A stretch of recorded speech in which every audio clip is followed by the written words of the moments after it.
নমস্কার বন্ধুরা, নিএনকে চ্যানেলের পক্ষ থেকে তোমাদের সকলকে স্বাগত। আশা করছি যে যেখান থেকে আমার ভিডিওটা দেখছো তোমরা সকলে ভালো আছো, আমরাও সকলে ভালো আছি। আর আমার চোখ মুখ দেখে তোমাদের আর বলে দিতে হবে না যে আমার শরীরটা খারাপ হয়েছিল, যে এক কথা বলতে ভালো লাগে না তোমাদের। আর বন্ধুরা, এই যে দেখো আমি একেবারে রান্নাঘরে চলে এসেছি। তার বন্ধুরা, ভিডিওটা স্কিপ না করে তোমরা পুরোটা দেখো। দেখলে আশা করছি তোমাদের ভালো লাগলে লাইক কমেন্ট আর কিছু বন্ধুদের কাছে শেয়ার করে দিও। বড়দের প্রণাম আর ছোটোদের ভালোবাসা নিয়ে আমি ব্লগটা স্টার্ট করলাম। আর রান্নাঘরে চলে এসেছি, বুঝতেই পেরেছো যে আমি রান্নাঘরে আছি। তা রান্নাঘরে কি রান্না করব, এমনি অর্ধেক এমনি রান্না হয়ে গেছে। আমাদের দুই মায়ের জন্য নিরামিষ রান্না আমার হয়ে গেছে।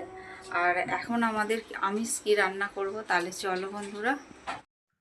মাংস ধুয়ে পরিষ্কার করে রেখে দিয়েছি। এখানে আলু, পেঁয়াজ আর রসুন আর কাঁচা লঙ্কা রাখা আছে, আর ক্যাপসিকাম রাখা আছে। তা বন্ধুরা, আমি মাংসর ঝোলটা তোমাদের আজকে শেয়ার করব। তা কড়া বসিয়ে দিয়েছি, তেল দিয়ে দিয়েছি, তেলটা গরম হয়ে গেছে। তারপরে দিয়ে দিলাম আলুগুলো ভাজা হয়ে গেছে, লবণ আর হলুদ দিয়ে ভেজে ওই তেলের মধ্যেই আমি দিয়ে দিলাম গোটা গরম মশলা আর তেজপাতা। আর এইখানে দিয়ে দিলাম একটু গোটা গরম মশলাটা ভালো গন্ধ বেরিয়ে যেতেই তারপরে দিয়ে দিলাম কুচনো পেঁয়াজগুলো এবার লাল লাল করে একটুখানি ভেজে নিই। তারপরে দিয়ে দেবো আদা রসুন গ্রেট করা, দিয়েই তারপর দেখো স্কিপ হয়ে গেছে এটা বন্ধুরা। আর ধনে গুঁড়ো, জিরে গুঁড়ো, হলুদ গুঁড়ো, লঙ্কা গুঁড়ো আর হচ্ছে লবণ আর দিয়ে তারপরে আমি ভালো করে মশলাটাকে এখন কষাবো। আর দিয়ে দিলাম টমেটোর সস। দিয়ে দেখো বন্ধুরা, যাতে না পুড়ে যায় মশলাটা, তাই জন্য জল দিয়ে দিলাম। এবার মশলাটা ভালো করে কষাতে হবে। তেল ছেড়ে আসলে পরেই আমি চিকেনগুলো দিয়ে দেবো। আর ওই চিকেনটা না ফ্রিজে ছিল, আমি ওই জন্য আগে দিয়ে দিলাম। দিয়ে দেখো ঢাকা চাপা দিয়ে এখন চিকেনটাকে রান্না করতে হবে। বন্ধুরা, এত সুন্দর খেতে হয়েছে, আমি এটা পরের দিন সকালবেলায় ভয়েস ওভার দিচ্ছি। তা খুব সুন্দর অসাধারণ খেতে হয়েছিল। একদম সিম্পলভাবে রান্না করলাম বন্ধুরা। মশলা কষানো হয়ে গেলে আমি জল দিয়ে দেবো। তারপরে আলুগুলো সিদ্ধ হয়ে গেলে, চিকেন সিদ্ধ হয়ে গেলে নামিয়ে নেব। তা বন্ধুরা, দেখলে আমার রান্না হয়ে গেছে। রান্না এমনি সমস্ত রান্না হয়ে গেছে। এবার গ্যাসটা মুছবো। গ্যাসটা মুছে নিলে পরে তাহলে মোটামুটি আমার এদিকের কাজগুলো হয়ে যাবে। আর আজকে আবার একটা আকাম করে বসে আছি, দেখবে? দাঁড়াও দেখাই। দেখানো উচিত নয়, আমার ব্যান্ডেজ করা আছে বলে ওই জন্য বলছি। এই যে আঙুল কেটে বসে আছি, এখন ইয়ে করতে পারছি না, হাত মুঠো করতে পারছি না। মুঠো করলে গলগলিয়ে রক্ত পড়ছে। ব্যান্ডেডটা কোনো রকমের লাগানো রয়েছে। ওই যে ডোরার গায়ে দেয়া হয় না বেটালিন, ওইটা দিয়েছি। দিতে রক্তটা সঙ্গে সঙ্গে বন্ধ হয়ে গেছে। আর আমার গায়ে কোথা থেকে এত রক্ত আসে জানি না, মানে ফিনকি দিয়ে রক্ত বেরোয় একটুখানি কেটে যেতে পারে। আর আজকে কেটেছে অনেকটা। এর আগের দিন কেটেছিল আরও মারাত্মক হয়ে একদম শিরার মধ্যে দিয়ে গেছিলো। সেদিন তো রক্ত 3 দিন যাবৎ রক্তই বন্ধ হয়নি। মানে যখনই চাপ পড়ছে জায়গাটা তখনই অমনি রক্ত বেরিয়ে যাচ্ছে। আর আজকেরটা কেটেছে, অনেকটাই কেটেছে, কিন্তু সেদিনের মতো ওই রকমভাবে ডিপ হয়ে কাটেনি। তা চলো তাহলে, আমি এখন এবার গ্যাসটা ডলের রান্না হয়নি বন্ধুরা, ডলের রান্নাটা করে তারপরে গ্যাস মুছবো। তাহলে চলো বন্ধুরা। তারপর তোমাদের আর দেখানো হয়নি, আমি মাংসের ঝোলটা আলু চিকেন সব সিদ্ধ হয়ে গেছে, এমনিতে কষানোর সময় সিদ্ধ হয়ে যায়। তারপরে আমি নামিয়ে নিয়েছিলাম, আর ওর মধ্যে কিচ্ছু দিতে লাগে না আর কি। তা বন্ধুরা দেখো, দুপুরবেলা চলে এসেছি, তোমাদের দাদা, আমি আর কোয়েল 3 জনে মিলে খেতে। একসঙ্গে বসেই আমরা খাওয়া দাওয়া করি।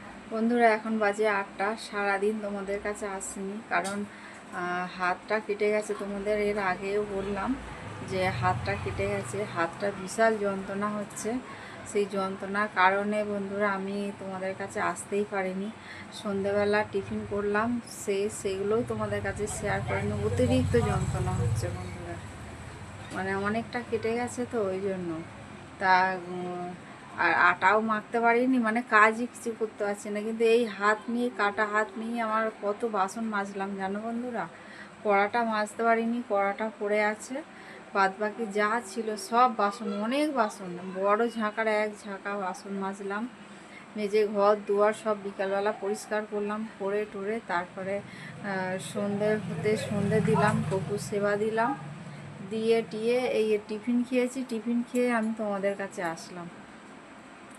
আর হাতটা এত যন্ত্রণা হচ্ছে না, ওই যন্ত্রণার ধমক আমার আর কিছু ভাল লাগছে না, প্রচণ্ড পরিমাণে যন্ত্রণা হচ্ছে। রাতে ওষুধ না খেলে ঘুমোতে পারবো না, অতিরিক্ত যন্ত্রণা হচ্ছে। এর আগেও কাটলো, কিন্তু এরকম মানে সেবারে তো মারাত্মকভাবে কেটেছিল, আর আজকেরটাও মানে ভালোই কেটেছে। মানে আমার মানে এখন দেখছি যা, তাই কোয়েলকে বললাম যে তুমি আগে দুটো ছুরি অর্ডার করো। আমার ঘরে যে ছুরিটা আছে, ছুরি দিয়ে কাটি, কিন্তু সে ছুরিটা না একটু নড়বড়ে হয়ে গেছে। তাহলে বন্ধুরা চলো, আমি পরে আসি তোমাদের কাছে।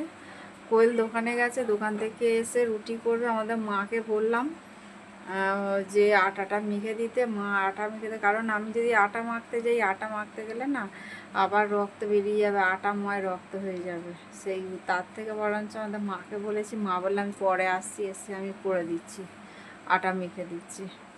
তাহলে চলো বন্ধুরা, আমি আবার পরে আসবো তোমাদের কাছে। বন্ধুরা, আমি ভিডিওটা কন্টিনিউ করতে পারিনি আগের দিন, এটা পরের দিনের সকালবেলা।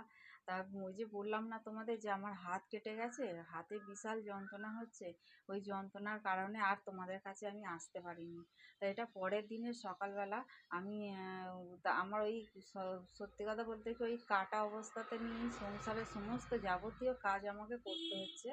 তা বন্ধুরা, তো বাদ দাও, বলতে গেলে অনেক কথা বেরিয়ে যাবে, থাক।